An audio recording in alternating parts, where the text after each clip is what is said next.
how they develop. And here's something you don't hear on television. You're about to see something you have never seen on television before. It's Tornado Week at the Weather Channel, and we've developed a brand new way.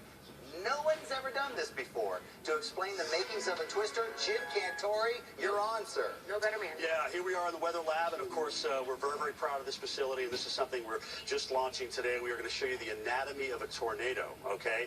And think about this.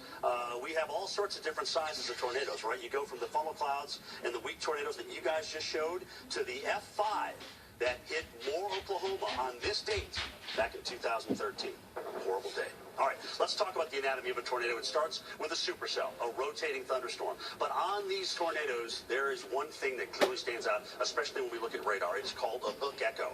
And that hook echo is a little appendage on the southern flank of the storm.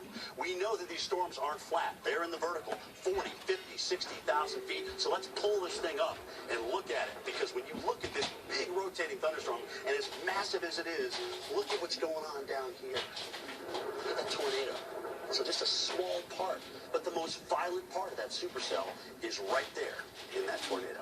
So let's lift the base of this and talk a little bit about tornadogenesis, because a lot of the research over the past several years has gone into what actually kicks off the tornado from the supercell. Well, there's one thing that stands out. You can sometimes see this when you're in the field. It is called the rear flank downdraft. It's when the upper level winds get caught in the downdraft. They come through the backside. And if that rear flank downdraft isn't super cold, it can actually allow a tornado form, especially when you have on the eastern side of that warm, moist air. So warm, moist air, cool outflow on the backside of that. You see the rotation going on, and voila, we've got ourselves a tornado. Preceding a tornado, there's another feature we have to talk about, and you saw it on the video that we just showed. It's a wall cloud. It's the base of the thunderstorm beginning to lower, tremendous violent motion. Sometimes these whole wall clouds are rotating. Sometimes you just see the air coming up into the wall cloud. But when the wall cloud starts to produce a funnel, and whether that funnel is on the ground or not as a tornado, the problem is when you see debris on the ground, you know you've got a tornado. And the debris cloud is the last place you want to be, because within that, you've got trees, you've got homes, you've got cars, and sometimes you have humans.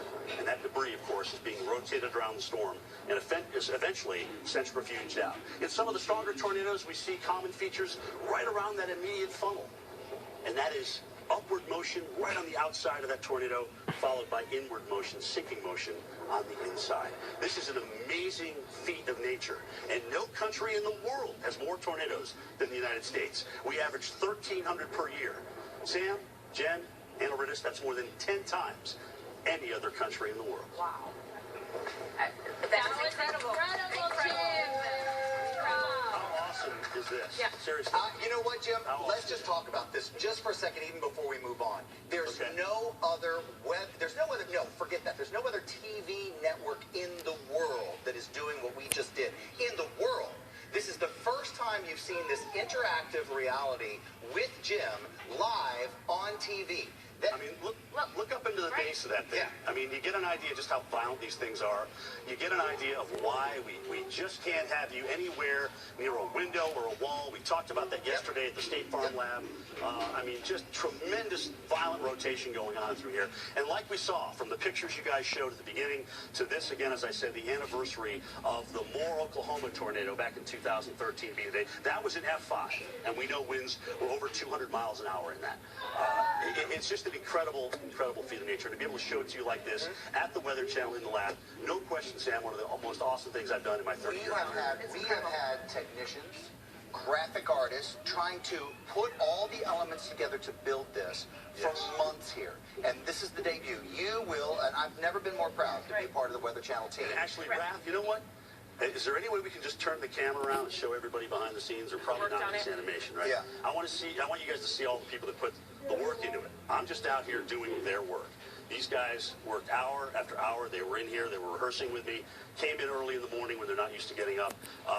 Thank you. Yeah, thank you. This is not a solo effort ever here at the Weather Channel. It is a team, and an awesome team at that. I'm so freaking incredibly proud. Stick around, guys. Let's work up here on AMHQ. A tornado in the lab.